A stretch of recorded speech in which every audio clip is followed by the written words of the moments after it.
Well, hello to everybody out there in this great big world. Yes, this is your brother Dana coming to you from the city of Chicago. I'm sitting in the parking lot of McDonald's because my hunger for some McD's French fries took over. And so I walked in to order the food, and there was a fellow brother or sisters, a mother and an older daughter that were ordering their food. And I wasn't really paying attention because I was looking at what I was going to get. But I think they ordered 2 double cheeseburger meals.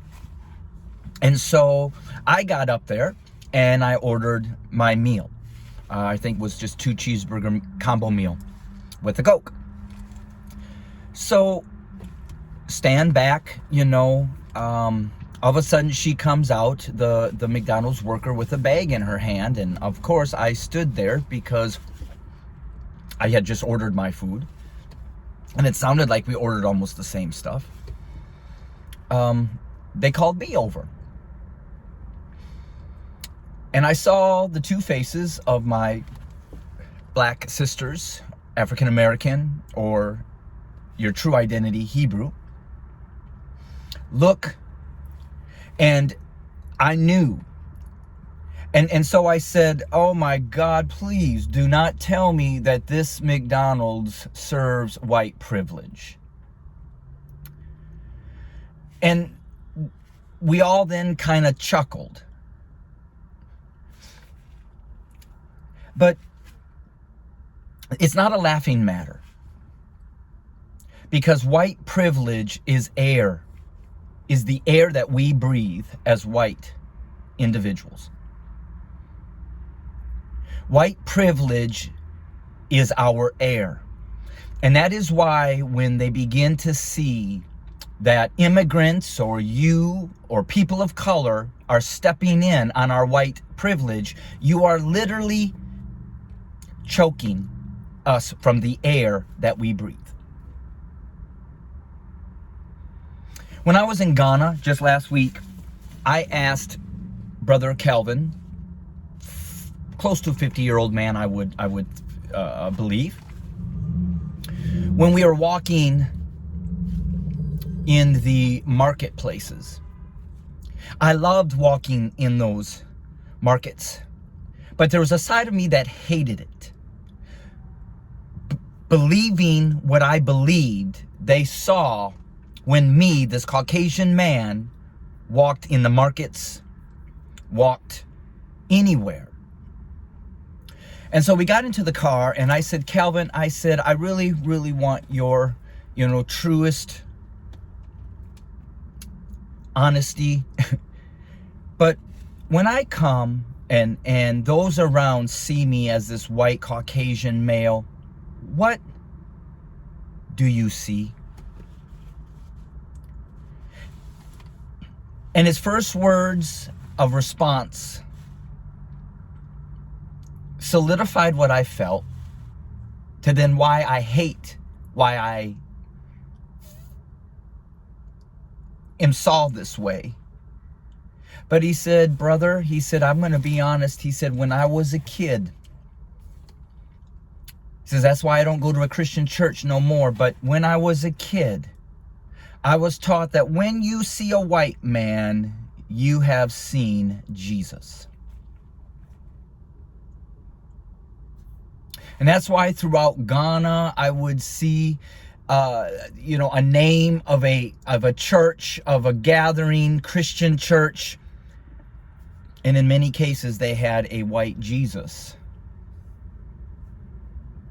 Catholic schools with a white Jesus and a white Mary holding him.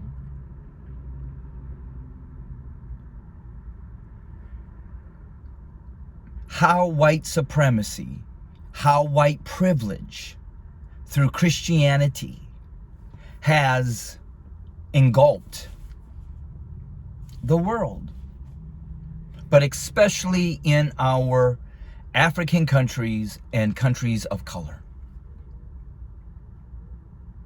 White privilege.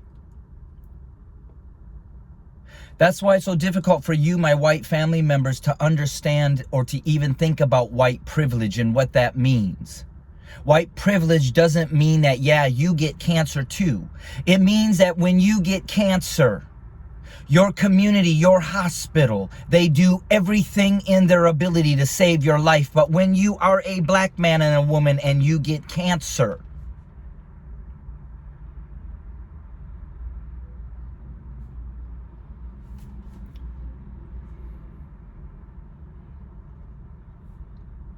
but see, you don't understand white privilege because it's the air that you breathe. For a fish, it's the water they swim in.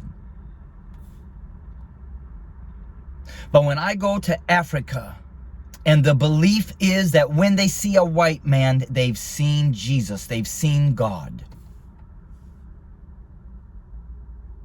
Imagine what we have done to the minds of those that have lived in this country. Through the lies of our education system, we've indoctrinated them. I was over in Ghana, and there is a history there that you have left out of this education system. The beauty, as well as the horrible manslaughter of our forefathers, of the Africans.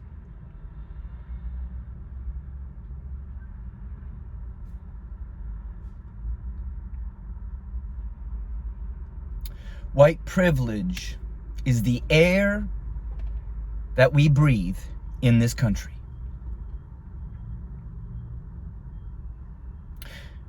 And when you fear or you feel the choking of it,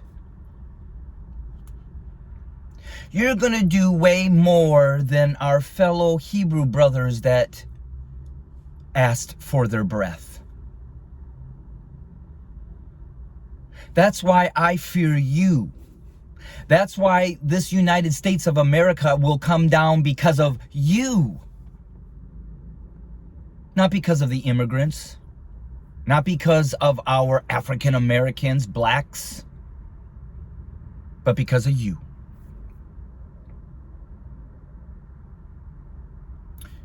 You only showed us the tip of the iceberg of what you're capable and really ready to do when you marched your way to the Capitol. But see, I've been behind the closed doors as a white man.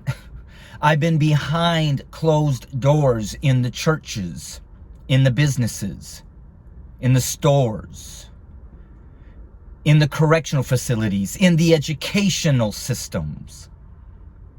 I've been there behind those closed doors.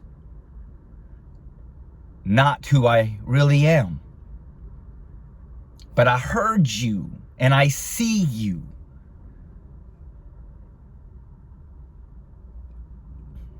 And that is why I fear you. If I did not believe with all my heart of the true and living God, the Most High Yah, and that He's coming back to get His children, our black brothers and sisters, from the captivity of over 400 years of the Egypt again, which is white America. Yes, we're the final Babylon. We're the final captivity nation of the true chosen people, of the true God, the Most High Yah. And He's coming back. So, when He comes back, white privilege will be totally gone. Shalom.